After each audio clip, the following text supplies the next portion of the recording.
May mga bagay sa kalawakan na dumadaan ng walang pumapansin, tahimik, mabilis at parang walang iniwang bakas. Pero minsan, may dumarating na hindi mo inaasahan, isang bagay na napakabilis, napakakaiba at parang may dalang mensahe mula sa napakalayong lugar. At noong 2017, may isang bisitang dumaan na hanggang ngayon ay hindi pa rin lubusang maipaliwanag ng siyensya. Kung totoo man na may dumalaw na isang dayuhang sasakyang pangkalawakan, malamang ito na yun.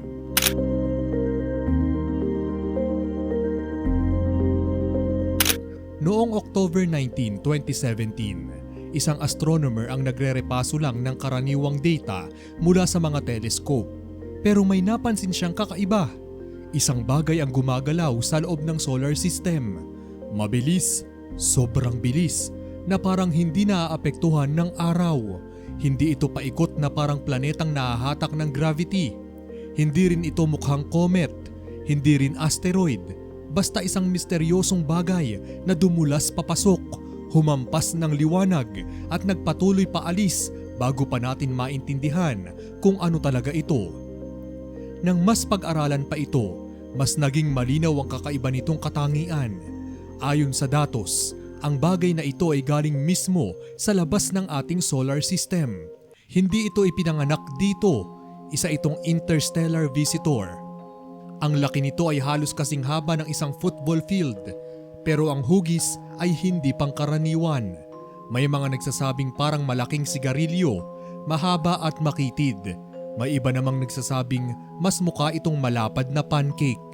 Walang malinaw na pagkakaisa, pero iisa lang ang sigurado. Hindi ito kahawig ng kahit anong kometa o asteroid na alam ng siyensya.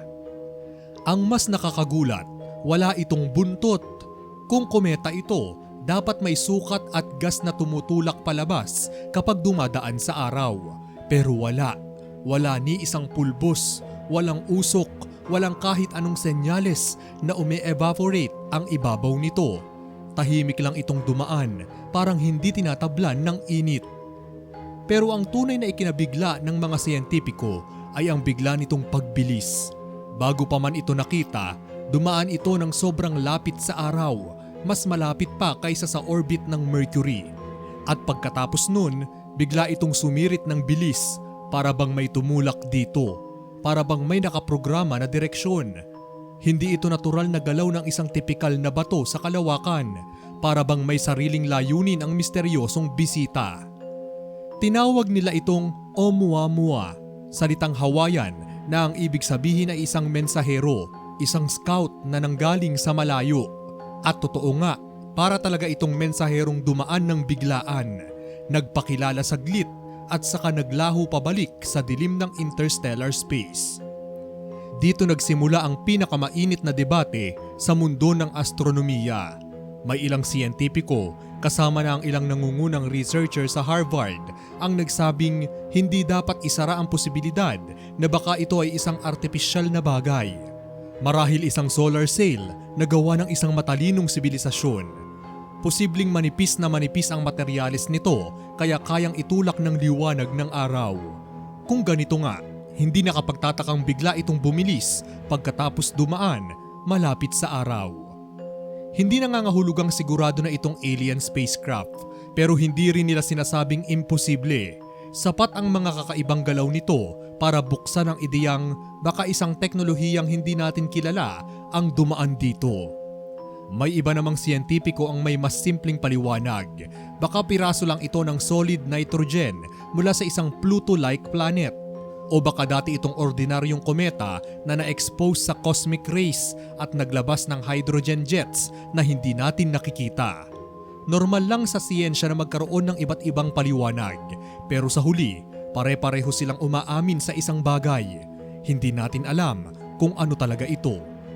At dahil napakabilis nitong naglaho, hindi na ito makita ng kahit anong telescope. Nasa bilyon-bilyong milya na ito mula sa atin at hindi na muling babalik. Kaya may nagsuggest ng isang napakatapang na ideya. Habulin ito. Yun ang layunin ng Project Lyra, isang proposed mission para magpadala ng probe at sundan ang misteryosong bisitang ito.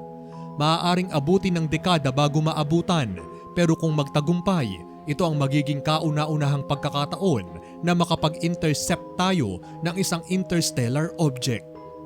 Hanggang ngayon, nananatiling misteryoso si Oumuamua. Natural ba ito o gawa?